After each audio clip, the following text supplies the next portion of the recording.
Hello बच्चों, प्रश्न दिया गया है, प्रश्न को पढ़ लेते हैं। निम्नलिखित आंकड़ों से समांतर माध्य माध्यिका और बहुलक ज्ञात कीजिए। वर्ग अंतराल है 0 से 10, 10 से 20, 20 से 30, 30 से 40, 40 से 50, 50 से 60, 60 से 70। बारंबारता है 6, 8, 10, 15, 5, 4, 2। ठीक है, तो आइए प्रश्न को हल करने से पहले प्रश्न की यहाँ पर मुख्य अवधारणा लिख लेते हैं। हमें माध्य भी ज्ञात करना है, माध्यिका भी ज्ञात करना है और यहाँ पर बहुलक भी ज्ञात करना है। तो माध्य के लिए हमारे पास जो सूत्र बनेगा, तो मुख्य अवधारणा पहले लिखते हैं। मुख्य अवधारणा, ठीक है। तो माध्य के लिए हमारे पास जो सूत्र होता है वो क्या होता है? ये होता है समेशन एफ एक्स बटे समेशन एफ। ठीक है, और माध्यिका के लिए जो हमारे पास सूत्र बनता है वो होता है यहाँ पर एल प्लस एन बटे 2 माइनस का यहाँ से हो जाता है एफ, और बटे में हमारे पास क्या आ जाता है? एफ गुणे एच। जहां पर ये कैपिटल एच एफ जो है ये हमारे पास माध्यक वर्ग के ठीक पहले वाले वर्ग की संचयी बारंबारता होती है। ठीक है, या इसको हम सी एफ से दिखा देते हैं। ठीक है, संचयी बारंबारता इसलिए। तो यहाँ से क्या करते हैं, अगला हमें बहुलक भी ज्ञात करना है। तो बहुलक माध्य और माध्यिका में भी संबंध होता है। तो बहुलक इक्वल टू हम लिखते हैं 3 गुणे माध्यिका और माइनस 2 गुणे माध्य। ये हम लिखते हैं यहाँ पर। ठीक है, अब हम यहाँ पे वर्ग सारणी बना लेते हैं। हमें जो वर्ग अंतराल दिया गया उसके अनुसार वर्ग अंतराल जो हमें दिया गया वो दिया गया है 0 से 10, वर्ग है 10 से 20, फिर 20 से 30 है, 30 से 40 है, 40 से 50, 50 से 60 और 60 से 70। ठीक, एफ जो बारंबारताएं हमें दी गई वो है 6, 8, 10, 15, 5, 4, 2। ये बारंबारता है। एक्स की बात करें तो मध्यमान है, 0 से 10 को जोड़ा, 2 को भाग किया 5, फिर ऐसे ही 15, 25, 35, 45, 55 और ये आ गया 65।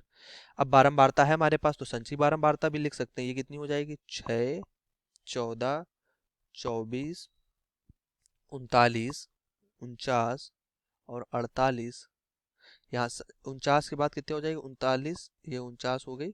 फिर 49 के बाद हमें यहाँ पर मिल जाएगी 48, फिर हमें मिल जाएगा 50। ठीक है, यहाँ पे ये थोड़ा सा मिस्टेक हुई, इसे सही कर लेते हैं।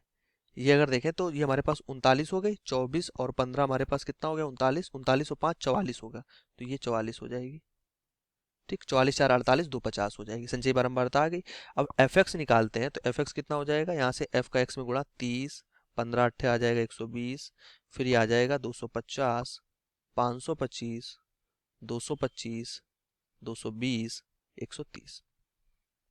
यहाँ से अब निकाल लेते हैं समेशन एफ, तो ये आ जाएगा 50, समेशन एफ एक्स ये आ जाएगा 150।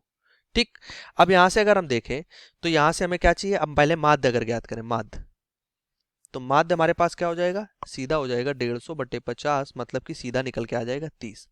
इसके बाद हमें n बटे 2 ज्ञात करते हैं, तो n बटे 2 हो जाएगा 25, क्योंकि 50 है हमारे पास n, यही क्या होता है? यही कैपिटल n के इक्वल होता है। तो 50 बटे 2 क्या हो जाएगा? 25, और 25 से अधिक संचयी बारंबारता कितनी दी गई है? 39, और इसके संगत जो हमारे पास वर्ग अंतराल होगा यही माध्यिका वर्ग होगा। तो 30 से 40 हमारे पास क्या मिल जाएगा? माध्यिका वर्ग। माध्यिका वर्ग ये क्या होगा हमारे पास? ये हमारे पास हो जाएगा 30 से 40। तो यहाँ से अगर इसकी निम्न सीमा देखें तो L हमारे पास यहाँ से 30 हो जाएगा। अगर यहाँ से कैपिटल F देखेंगे तो संचयी बारंबारता कितनी हो जाएगी? हमारे पास 24 हमें मिल जाएगी। तो यहाँ से कैपिटल F जो हमें वो है वो हमें 24 मिल जाएगी, स्मॉल f 15 मिल जाएगी, और H इक्वल टू में कितना मिल जाएगा? 10। तो यहाँ से अगर हम माध्यिका लिखते हैं,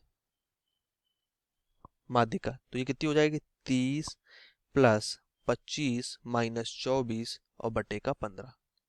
ठीक, और गुणे में हमारे पास हो जाएगा 10। तो यहां से अगर हम माध्यिका निकालते हैं, माध्यिका, तो ये आ जाएगा 30 प्लस ये कितना हो जाएगा? ये हमारे पास 25 माइनस ये 1 हो जाएगा, तो 10 बटे 15 आ जाएगा, मतलब कि आ जाएगा यहाँ से 10 बटे 15। तो इसका मान जो है वो आ जाता है 30.67। इसको हल करेंगे तो ये आ जाएगा 30.67। अब ये हमारे पास माध्यिका आ गई। माध्य हम पहले निकाल चुके हैं, तो बहुलक माध्यिका और माध्य में संबंध था, वहां से हम बहुलक निकाल लेते हैं। ये होता है बहुलक इक्वल टू 3 गुणे माध्यिका और माइनस का 2 गुणे माध्य। तो इसका मान जो है वो आ जाता है 32.01। तो ये आ गया हमारे पास बहुलक। तो बहुलक हमारा कितना हो गया? 32.01। माध्यिका कितनी हो गई? 30.67। और हमारे पास जो हमारे पास अगर देखें माध्य है वो कितना हो गया? 30। तो यही प्रश्न के उत्तर हो जाएंगे। आशा करते हैं प्रश्न के उत्तर समझ में आए होंगे। धन्यवाद।